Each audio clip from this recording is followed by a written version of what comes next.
All right, good morning, class. Little thin today. That's okay. Um, I'm here, you're here, Jesus is here, so that's enough. Yeah, a lot of people were at church yesterday, so maybe everybody thought it was Monday. So good to see you, buddy. Uh, Maybe I should call out each of your names. That way it's on camera and we can start taking roll. What do you think? No? Yeah, maybe not. Well, welcome back to our study of the book of Genesis. Um, Come a long way. We still have quite a ways to go, but let's do the 30,000 foot view. In the beginning, there was nothing but God, and then God made everything that is.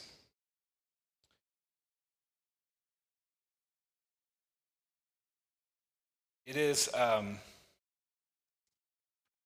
sort of a foundational concept for understanding what it means to be God, that he existed when nothing else did.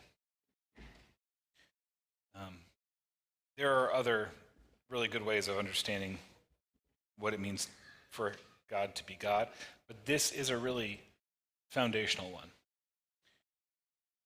And I think the concept that I'd like to relate to you is that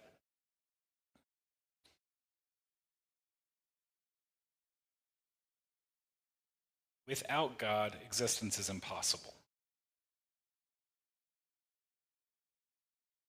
When science tries to understand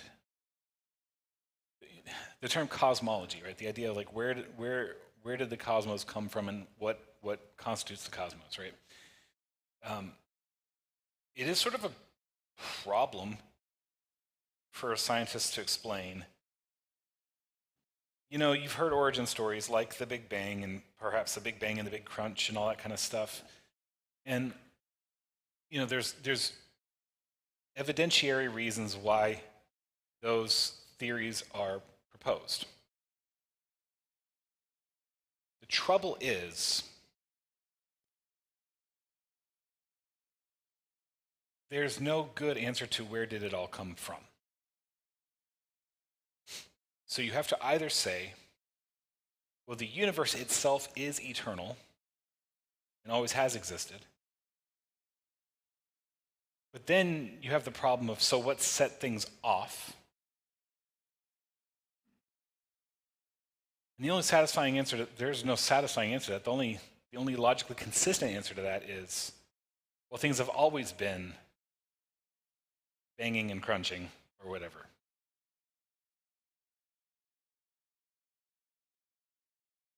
I'm not here to like debate Big Bang. That's not in my purview for today. But what I want to point you to is that oftentimes people who see the world in strictly material terms, right? They don't believe in supernatural things. They don't believe in spiritual realities. They just, believe in what's measurable and, tangible to some extent. They think that believing in an eternal, uncreated creator is superstitious or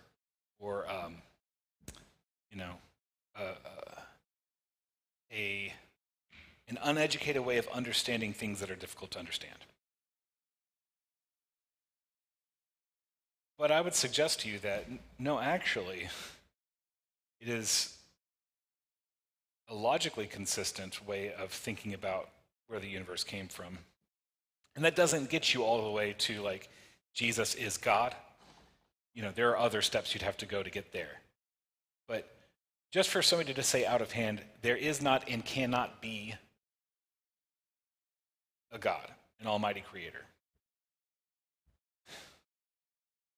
That requires an equal, if not greater, faith in things that you don't understand. So we have God who is the uncreated creator. From him all things come. In him dwells all that is and all that is potential. And when God made the world, he made it good. But God also held within himself the knowledge of what it would be if it was not good. And that knowledge was withheld from Adam and Eve in their creation.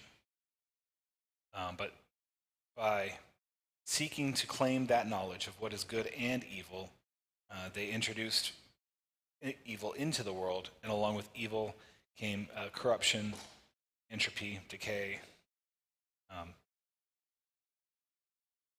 everything that is bad. Immediately, God gave us the promise that he would send his son, born from the line of Eve, to defeat the devil. And implicitly, we get this spelled out more over time. Not only defeat the serpent, but undo the damage that was done as Adam and Eve introduced sin into the world. Jesus came to be the solution to the problem of sin. And where sin is removed, then healing is possible. Right? Death comes to an end. Suffering comes to an end.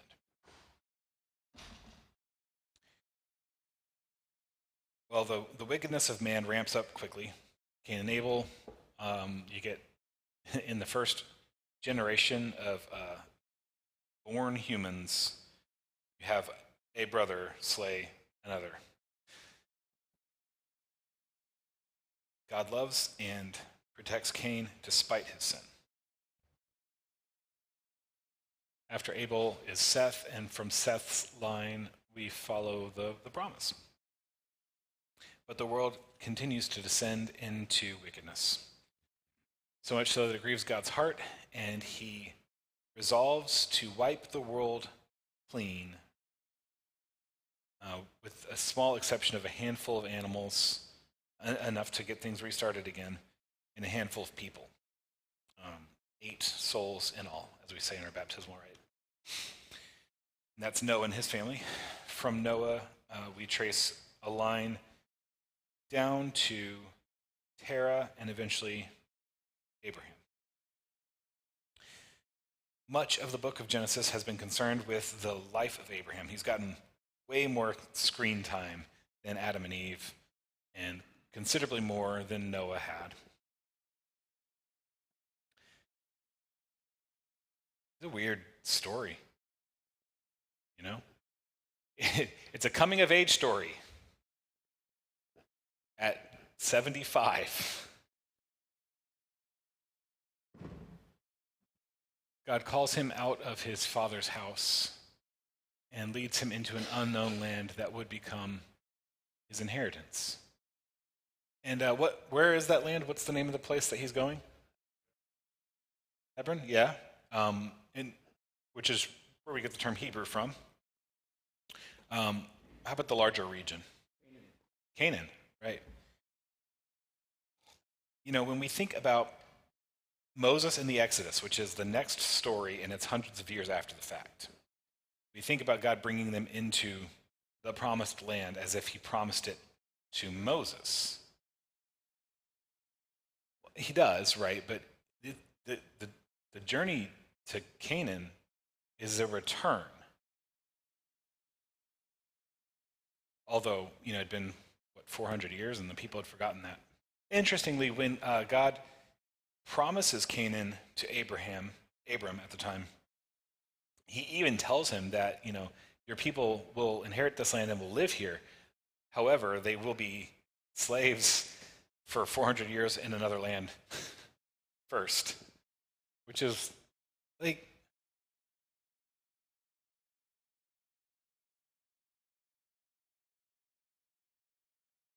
so much of the time we think about God experiencing history alongside of us, you know, like Jesus is right there with you with whatever you're going through. That's true, right?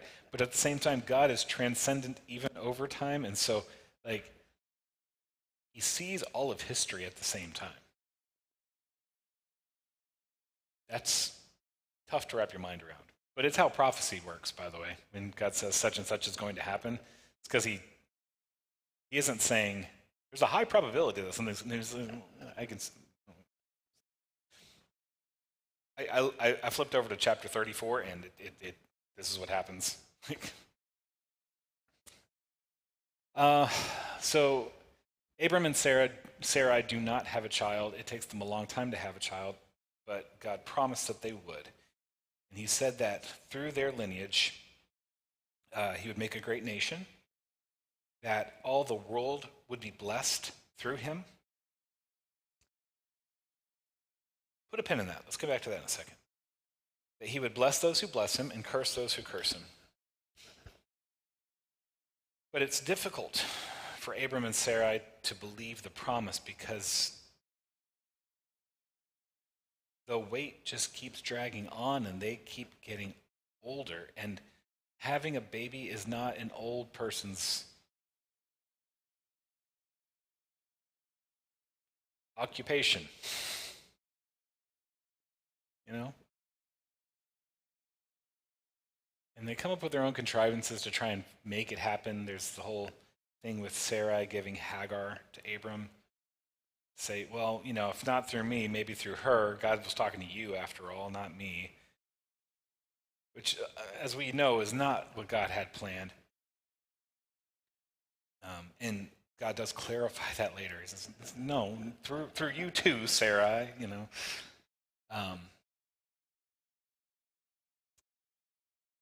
Hagar and Ishmael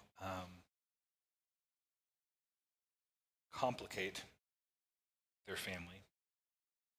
Now Abram has to split his time and attentions and affections between two women, one younger and bearing children. How does that make Sarai feel? How does it make Hagar feel? They're both kind of nasty to each other, right? And then Ishmael, he has to grow up knowing that he is not actually going to inherit all those promises that God made to Abram. So it's a messy situation. And they don't stay with Abram's family indefinitely. Eventually, God does deliver on his promise and gives them a son, Isaac. And God assures them that through Isaac, those promises will be fulfilled. You got to have a long view about things, right? God said, I will make a great nation of you. Your descendants will be as countless as the grains of sand on the, How many sons did he have with Sarah? One. So he's got to be thinking a little bit more long term, right? Well, he did say descendants, right? So all is well, and he loves Isaac. And it's the apple of his eye, and you can imagine, right? He's like great-grandfather age. He's probably great-grandfather age, or maybe even great-great-grandfather age when his son is born. And then God says, okay, well, you've had him for a while. Now you got to give him to me. So he tells Abram to take Isaac up a mountain to sacrifice him. And Abraham obeys. We can see this vacillation in Abraham's faith. But it's been growing over time, right? Early on, he lies to people because he's afraid. Early on, he takes Hagar because they're having a hard time believing that God will do what God said. On and on and on. And then that's interspersed with times where he is faithful and trusts, and then God does amazing things. So it seems that over time, I told you it's a coming of age story. Over time, Abraham is growing up in his faith. So now late in life, when God asks him to sacrifice Isaac, he obeys. As I pointed out to you, the author of Hebrews says that the reason Abraham was able to do this was that he knew that God could do anything, even raise Isaac from the dead. Because God had made a promise, and the promise was that it would happen through Isaac. So if he sacrificed Isaac now, God would have to find some way to be faithful to his promise. So he takes Isaac up the mountain. Isaac is old enough to be carrying, the wood on his back and maybe the torch. And Isaac doesn't struggle against or fight, apparently, his 100-year-old, 100-plus-year-old father, as his father ties his hands and lays them on the altar. Maybe he has to crawl up there himself. But they're both trusting. And then as Abram's about to sacrifice Isaac, God says, "Nope, stop. Thank you. I have provided a scapegoat for you. There's a ram caught in the thicket just over there. Offer that as a sacrifice in Isaac's place." And that's a really important story. It's not as straightforward and tidy as we might like it to be, because if I was writing this, it would be less complicated, right? But God is showing something there, as is so often true. And if I haven't taught you guys about this, I really should. The Bible is a book of books. It's a collection, it's an anthology. But the whole thing is for you. And the whole thing is about Jesus. And, through Jesus revealing the Father. You better believe this story is about Jesus in a couple different ways, right? On the one hand, the love and dedication that it takes for a father to sacrifice his only beloved son. On the other hand, Jesus is also the scapegoat, right? He is the one who dies in the place of Isaac. He is the one as the ram, as his head is wreathed in the brambles and thicket before he is sacrificed, so Christ will be crowned with thorns before he is sacrificed in our place. By his death, we are saved. Isaac grows up into maturity. Sarah eventually passes away. And Abraham secures a nice grave for her, a nice tomb for her in the neighboring lands. Meanwhile, Isaac grows up, and Abraham starts thinking, I probably need to find a good girl for my son to settle down with. Maybe start making good on all those promises God made for having some kids. But I don't want him to marry any of the local girls. I want to make sure he marries somebody back from my father's house, back from familiar lands. And so he sends and he doesn't have forever to wait because he's getting old too. So he sends his servant back home and says, "Hey, go find a wife for my son. At least try. If they shut you down, it's fine. You can come back home. But I know if you go, you're going to find the girl. It's going to happen." The servant takes an oath. Then he takes 10 camels, whole bunch of swag, and heads on out. And as he approaches the city, the encampment or whatever, he stops at the well. And he says, "Okay, well, God, moment of truth. I want to make sure that I pick the right girl. So here's the sign I'm asking for. I'm going to, when they come out to water, to draw water, I'm going to ask a woman if I can have a drink. And if she says yes, and I'll also water your camels, then I'll know she's the one that you picked." So as it happens, the women are coming out to the well, and he sees this one. She's lovely, young, unmarried. He says to her, hey, excuse me, ma'am, could you draw some water for me? She says, oh, of course. Oh, and let me water your camels too.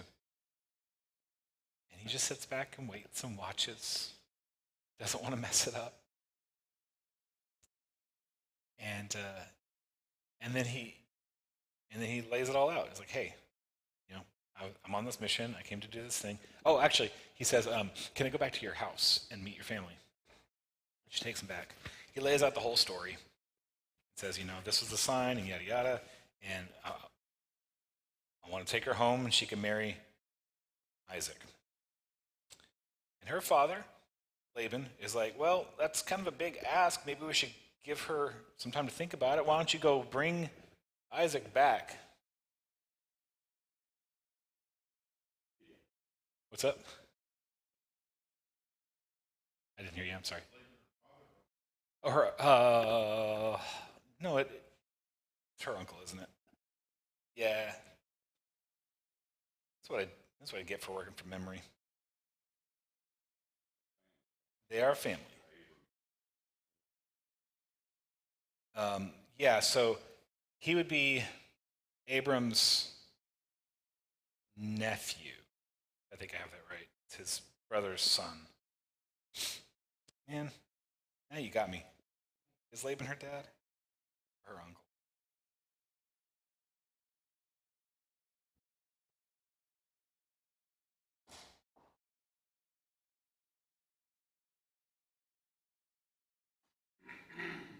So, do you want to get me an answer for that while I keep going?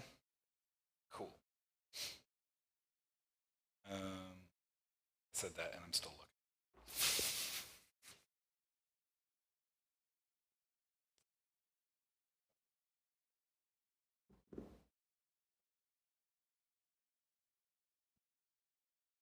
What's the relationship between Bethuel and Laban?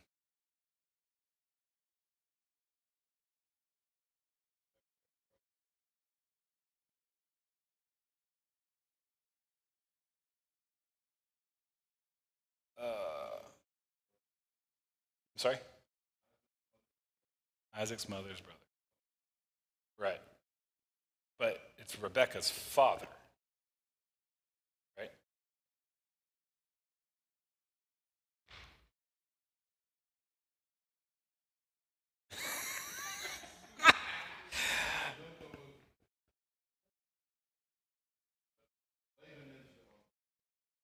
Of. Yeah.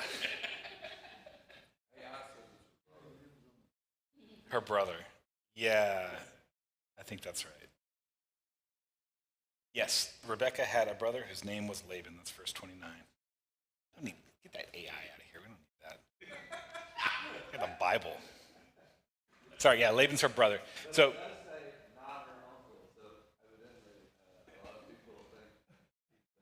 yeah, well, because he takes a somewhat paternal role. But yeah. So, anyways, he comes back to the house, and they say, "Well, we need to bring Isaac back." And I wonder if that's so they can kind of appraise him, or if it's just a stall tactic, or if they have no intention of letting her go. I don't know. But the servant puts his foot down and says, "No, I can't do that. I promised I wouldn't do that. It's she's got to come with me, or that's that."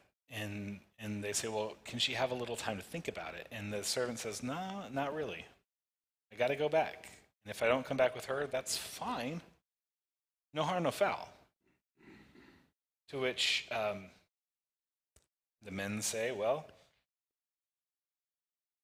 can we at least ask her?" Which, good on them, right? And when they ask her, she says, "Yeah, actually, I will. I will go." And they saw each other from afar, made eye contact. Doobie, doobie, doo. She saw that Isaac was, handsome young man. He liked her. They had a beautiful marriage. And it says that she comforted him after the death of his mother. And that brings us up to Genesis chapter 25, which is where we are beginning our study for today. Abraham had taken another wife, whose name was Keturah. She bore him Zimran, Jokshan, Medan, Midian, Ishbak, and Shua. Jokshan was the father of Sheba and Dedan. The descendants of Dedan were the Asherites, the Letushites, and the Leumites. The sons of Midian were Ephah, Epher, Hanok, Abida, Eldaah. All these were descendants of Keturah. All right, let me just pause on that real quick. I think it's actually kind of a nice thing. I didn't think about this much before, but it's happened several times, though. I think it's kind of a nice thing that in our scriptures, we get an accounting of genealogies for the branches that don't go toward Jesus. You know, like we learned about Cain's descendants. We learned about Ishmael's descendants. And we learned about the descendants of all three sons of Noah, even though the promise only is reckoned through one. And, it would be easy enough for the writers of Genesis to say, irrelevant data, let's not bother, or even worse, well, these people are antagonistic to us. Let's not include them. Let's not platform them, or whatever. But it doesn't work like that, right? The book just treats them all like equally valid people whose names should be remembered.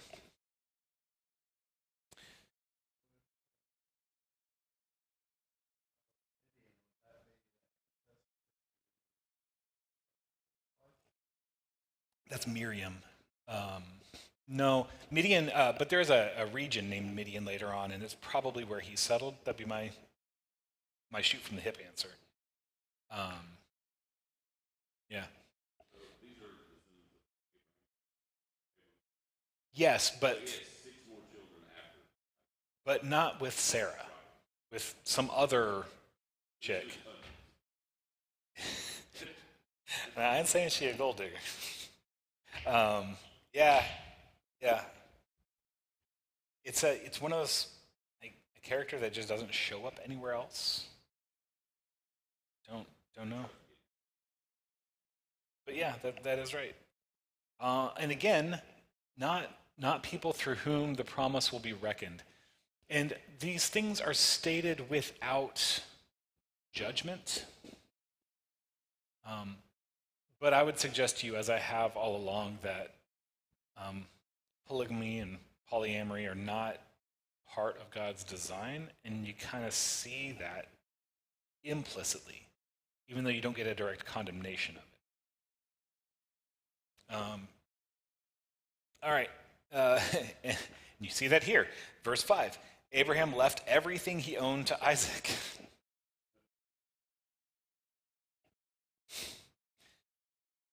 But while he was still living, he gave gifts to the sons of his concubines and sent them away from his son Isaac to the land of the east. He sends them away, right? I think it's easy enough for him to predict that if they're all together, it will not be harmonious, right? This land was given as an inheritance to Abraham, and the line of promise through him, Abraham and Sarah, to Isaac.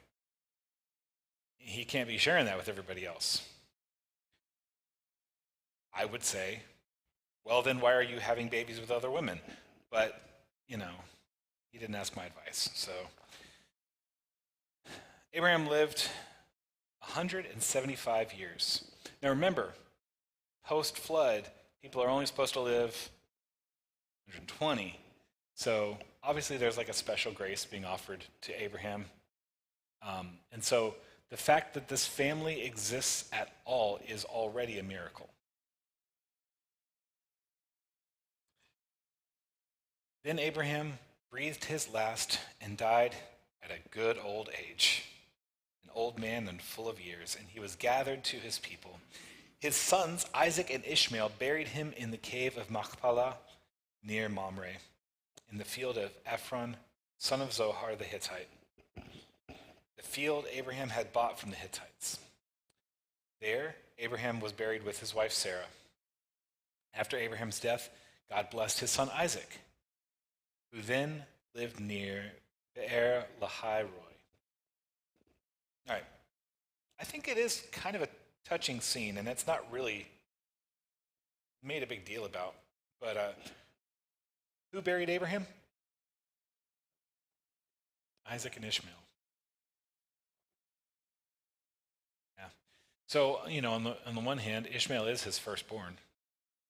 But also, this implies a bit of a reconciliation. Maybe it's just a temporary truce. I don't know. But, we had a funeral service here just yesterday.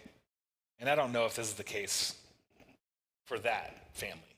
But it is often the case that whenever there's a funeral, family kind of declares a little ceasefire. If they weren't getting along, they just kind of grit their teeth and they come together and they do the thing and then they go their own way. It's just not the best, but it's better than the alternative. It's better than open warfare or just not being there at all. So I don't know if it's that, or if Ishmael and Isaac make a certain kind of peace. It's not really. None of this is really Isaac's fault.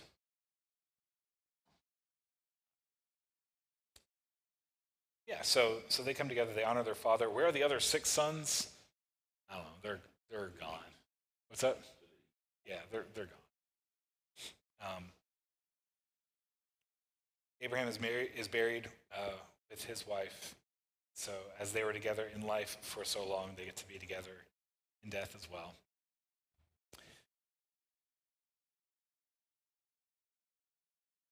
Verse 12, this is the account of the family line of Abraham's son Ishmael, whom Sarah's slave Hagar the Egyptian bore to Abraham. These are the names of the sons of Ishmael, listed in the order of their birth. Nebaioth, the firstborn of Ishmael, Kedar, Adbeel, Mibsam, Mishma, Duma, Massa, Hadad, Tema, Jetur, Naphish, and Kedema. Do you guys like it when I have to read lists like this?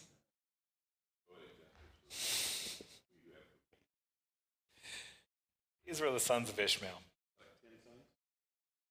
It's 1, 2, 6, yeah.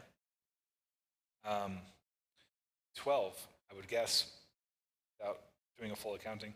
These were the sons of Ishmael. These are the names of the 12 tribal rulers according to their settlements and camps. Ishmael lived 137 years, breathed his last and died. He was gathered to his people. His descendants settled in the area of Havilah to Shur, near the eastern border of Egypt as you go toward Ashur. They lived in hostility toward all the tribes related to them.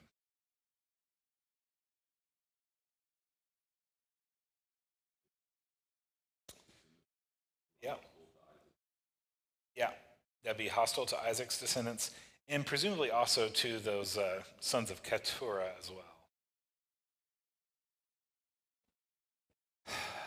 And that's kind of what was told to him, right? Like, hey, God kind of told that to Hagar, like, your son's going to be a little bit of a wild ox and, like, going to have a lot of conflict.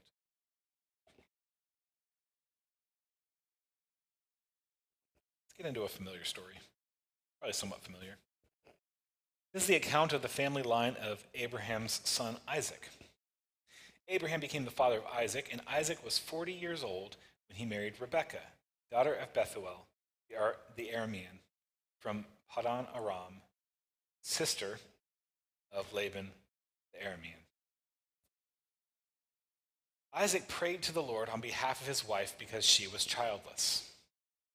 The Lord answered his prayer, and his wife Rebekah became pregnant. The babies jostled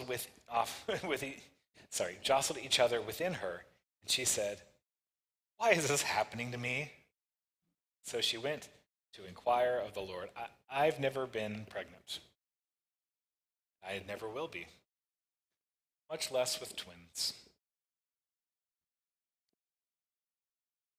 I've been alongside somebody who was pregnant through their whole pregnancy, and there were definitely moments where, why is this happening to me, is a relatable feeling. I'll just say that, right? Yeah, this seems like it's more than just the little occasional kick or whatever. It's they're tussling in there, and so hopefully it's abundantly clear to you. And if it's not, I want to be abundantly clear as a congregation, and then as your pastor personally. We are a pro-life people, and I do mean that in its full and true sense. We are pro-life. The Bible makes a number of cases about pre-born humans. You get John the Baptist as he leaps for joy in his mother's womb, meeting the pre-born Jesus, who is probably still tiny, right? Mary goes to Elizabeth for confirmation that God's word is true, that she has just become pregnant. So she's probably not showing. She's probably not even morning sick yet. She's just, oh, really? So Jesus is tiny at this point, right? And it's enough that John, who will be John the Baptist, in his mother's womb, recognizes the presence of Jesus in Mary's womb. Here's another one of those things, right? These guys, they already have personalities and they already have relationships in the womb. And it prefigures what will happen once they're born. But let's just be real. These are people, right? They're brothers. It's all there.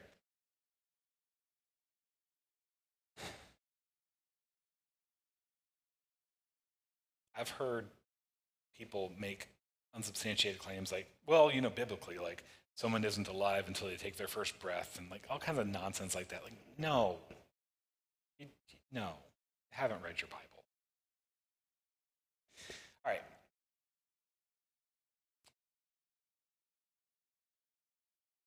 She said, why is this happening to me? So she went to inquire of the Lord, and the Lord said to her, 2 nations are in your womb, and 2 peoples from within you will be separated. One people will be stronger than the other, and the older will serve the younger.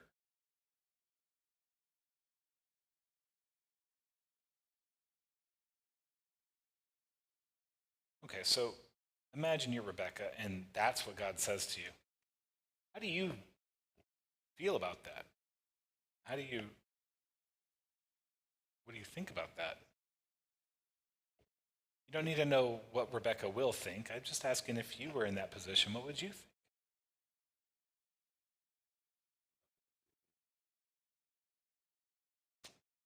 Certainly some sibling rivalry, yeah?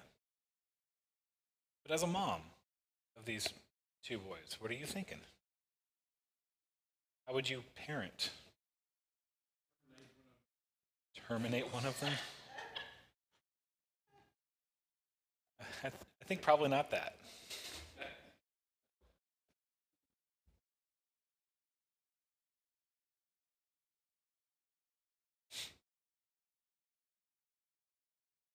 When the time came for her to give birth, there were twin boys in her womb.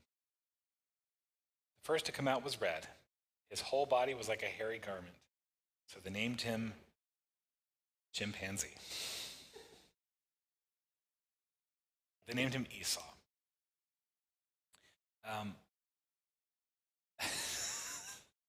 I don't know how literal, and I don't know how extensive to read this. Like, does he just have like a lot of baby peach fuzz, Or is he like a full-on like, what? Yeah. And when it says that he's red all over, they mean red pigmented skin, or do they mean like red hair? And commentators go either way. They tend to probably favor the one that it's red hair, actually. Why does any of that matter? Well, on the one hand, we're sort of painting a picture of, and it's, it's a stereotype, but there's a strong visual thing to it. What's that? No, they were not identical. They were technically fraternal, but they're not very fraternal. But yeah, so red hair is sometimes associated with being sort of fiery and rash. If you are a redhead, I'm not saying that's true of you. Just saying, that's typically how things are being portrayed. To come out like all hairy, it's almost like the picture being painted here is Esau was a jock from the moment he was born. He's a manly dude. He's going to be a hunter and a fisher and a linebacker and he's just sort of man's man, That's probably not how we would describe it today, but that's kind of the impression given. After this, his brother came out with his hand grasping Esau's heel. So he was named Jacob. Isaac was 60 years old when Rebekah gave birth to them. Okay, let's talk about that grasping the heel thing. So some commentators will say that this is just sort of an idiom, like if we talk about a race, you say, well, somebody is right on your heels. We could even say that of a car race, So there might be a metaphorical component to this, or it might be literally that he's holding on to his heel. Let's just go with that for now, because I don't have a compelling reason to not go with that. But it still would have symbolic meaning, right? So what does it mean that he's grasping onto his brother's heel as he's born? Well, it could be a few things, right? So on the one hand, it could be that he's sort of letting Esau do the work. He's, being dragged along. Riding his coattails would be kind of a way we'd say that in our modern parlance. And we'll see later on in the story that that's probably not an inappropriate description. Like, that's kind of how they do relate. Could be that he's grasping his heel in a way that represents tripping him up. Like if you were running a race and you tripped the person in front of you and then you get ahead of them.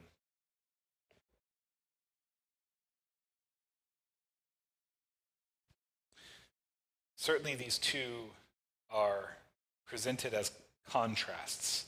You have the jock and something like the nerd or homebody, something like that. It's like a jock and an art student or something. Now, what was Rebekah told about these two sons? The older will serve the younger. And that's a weird thing to say about twins. There's not much older to the older, especially even by normal twin standards. Usually there's a couple minutes. This is just we're going, Yeah, but the older will serve the younger. Now, usually the birthright would go to the firstborn, right? That's typically how this stuff works. Now, who did God give that message to?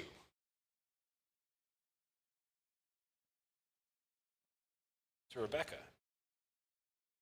As far as we know, who did God not give that message to? Yeah, we don't know if Isaac has heard any of this. It would mean Rebekah told him, and I'm not sure she did. So the boys grew up, and Esau became a skillful hunter, a man of the open country, while Jacob was content to stay at home among the tents. Isaac, who had a taste for wild game, loved Esau, but Rebekah loved Jacob.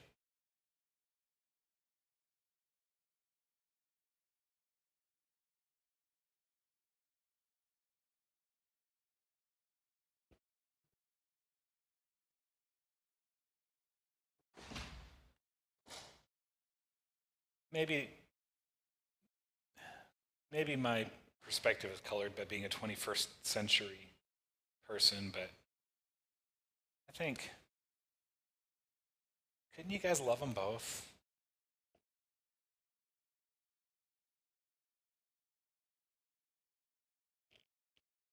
I have a feeling, although I don't know that it's really spelled out, but I have a feeling that this opposed favoritism, while it does bring a certain balance to the boys, probably isn't doing anything good in the marriage either. You know, Isaac's got a manly boy, goes out and hunts for him, and Rebecca has a nice, gentle homebody, cooking buddy. Once, when Jacob was cooking some stew, Esau came in from the open country, famished. He said to Jacob, "Quick, let me have some of that red stew. I'm famished." This is why he was called Edom. All right, so Jacob's at home cooking with mom, and apparently he's doing a good job, smells good. Esau was out doing the work of a hunter. He comes home tired and hungry, smells the food, demands the food, and Jacob replied, "First, sell me your birthright." "Look, I'm about to die," Esau said. "What good is the birthright to me?" But Jacob said, "Swear to me first." So he swore an oath to him, selling his birthright to Jacob. Then Jacob gave Esau some bread and some lentil stew. He ate and drank, and then got up and left. So Esau despised his birthright. All right, based on what we just read, characterize Esau for me, would you? Tell me what Esau is like.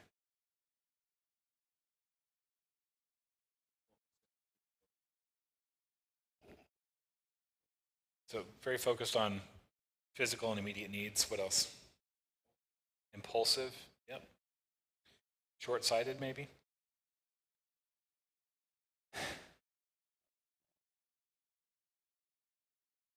Not smart. Not smart. Tell me about Jacob. What do we see about Jacob here? What's that? Calculating. Yeah. What else? Sorry? Devious, yeah.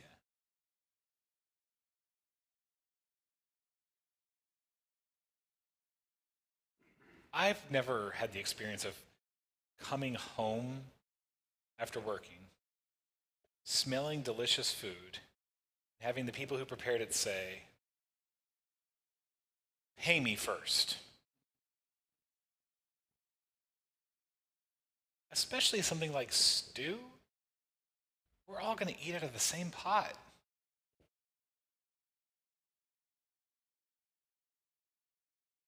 Now, there could be a lot of stuff in this, right? There could be a lot of stuff buried in it, and we don't know. Like, it could be Jacob knows that he's got an idiot for a brother, and knows it is no good for the family fortune to be wrapped up in that guy. Look, he just sold the family fortune for a bowl of stew that we made for the family. He was really hungry. Yeah, but he was also really melodramatic too, right? Like, we're presented with this big tough man, and he's like, "Well, give me some food." "Okay, well, give me your birthright."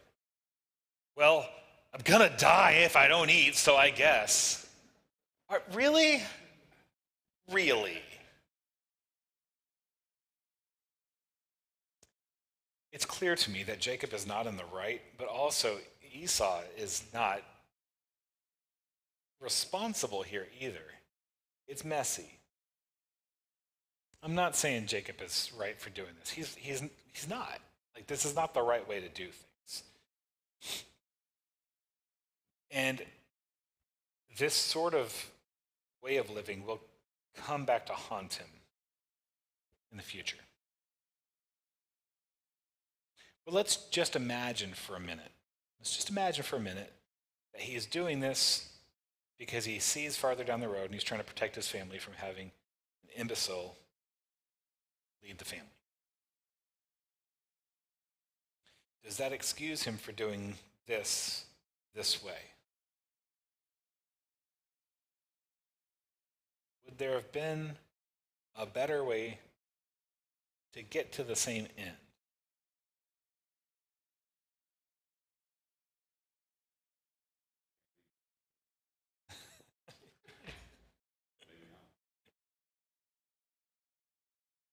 Yeah, what? Oh gosh, there.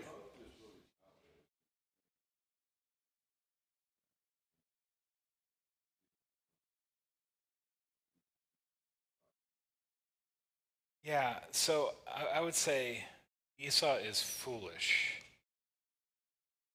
Jacob is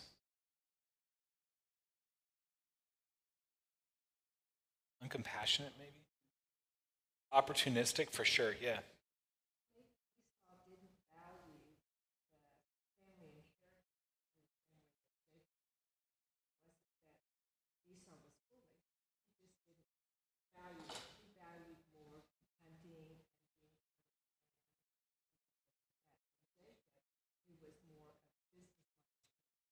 Yeah.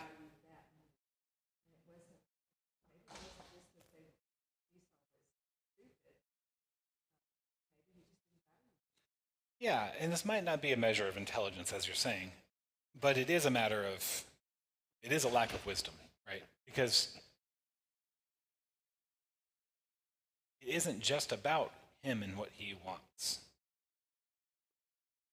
He should have a responsibility to steward this stuff, but whatever. All right. Well, let's call that good for now.